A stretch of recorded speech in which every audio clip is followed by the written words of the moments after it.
Instead of our store name here, I want to add the logo. So I'm going to click on the header section. Then I'm going to scroll down till we see theme settings and open that. And all the way down here, we see our logo. I'll click select, then I'll add a file. I'll find my logo and upload that. Once it's done uploading and it's selected, click done. And now we can see our logo in the header. Here I can control the width. I might keep that at about 90.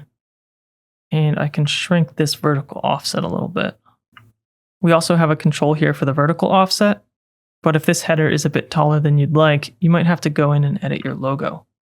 So if I click edit, crop and transform, I'll check the freeform aspect ratio and remove some of this room on the top and bottom.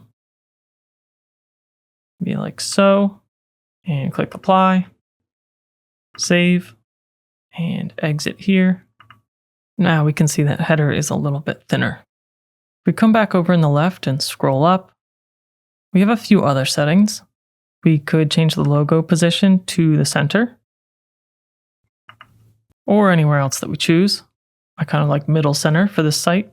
And we could change the menu type too if we wanted. If we change this to drawer, we could have a super minimal setup with this drawer button right here. But I kind of like it visible.